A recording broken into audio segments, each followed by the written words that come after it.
My wife cheated and is now pregnant.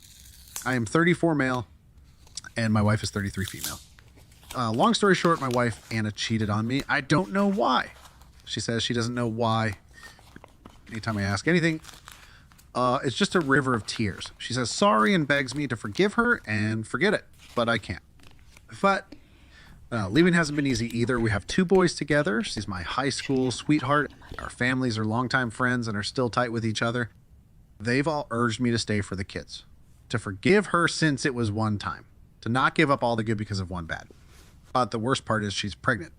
I found out about the pregnancy from my mother as I had her blocked and wasn't living in the same house anymore. So I demanded a paternity test. She readily agreed and swore she'd get rid of the child.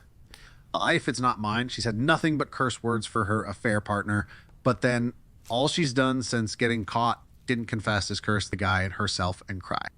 Or she's threatened to end herself. All she does is hug the boys and cry. I'm waiting on the results. I'll divorce her anyway.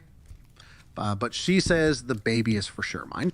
That she slept with him once, whereas we'd been intimate pretty much every night for the duration of her affair. It lasted 2 months, I think. They met, talked, and slept only once, if I'm to believe her. I don't know why, but the idea of the child being mine disgusts me. It feels like she couldn't commit to anything. Not to me nor the other guy. Why was she cheating if I was satisfying her? How is it that she wanted to talk about her feelings with some random man but not me? How was she sharing her deepest thoughts and feelings with this guy and being with me at once? How does that even work? I've always thought cheating was because you weren't being fulfilled by your partner at home. I've read all these stories of wives leaving their kids, denying affection to their husbands, making jokes at the husband's expense, ruining the men financially, etc.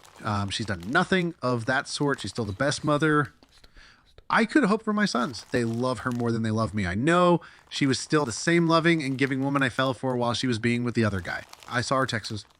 One she hadn't deleted, and every other text was, I love my husband. I don't understand. I can't make heads or tails of the situation. If I did give her a baby, am I expected to forget and move back in? What if I can't do that? It's easy hating the child now because that might be her apes. But what if it's mine and I still hate it? I genuinely don't know how to be without her. Our entire lives are interwoven. Some days I want to go back to the blissful ignorance I was living in. The DNA report takes a week, I believe. It's been 3 days. Sister S visits Anna regularly. I'm angry about that too because she's only visited me twice. Says my wife just looks at our wedding photos and cries. We have a whole junkyard collection worth of pictures and memories. First, she begged me to see her once.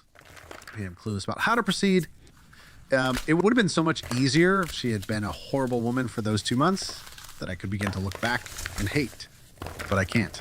Life had been as normal and sweet as... I don't even have a bad memory of her I can use to hate her. Our last big fight before this, I can't even remember. So I'm going to see her and my boys tomorrow. I think I'll ask for DNA tests on them too. I know they're mine, but you never know. Maybe I'll do it just to hurt her. Maybe I'll find something and I'll just hurt myself more. Or not that feels so unfair to the boys. Just how to make sense of this. Yeah. Called her. She was crying again, but agreed to meet with me. I told her I was going with divorce one way or another. But whether we can ever reconcile a few years later or not fully depends on her honesty. First, she was crying and her voice sounded rough. But after a while, she said she would tell me everything. So she does know why she did it. But for some reason, she asked me to bring my sister along. My sister hasn't said anything either. I'm only praying my sister doesn't turn out to be an accomplice or something. She didn't be for forgiveness or say think about our kids after I told her how manipulative she sounded.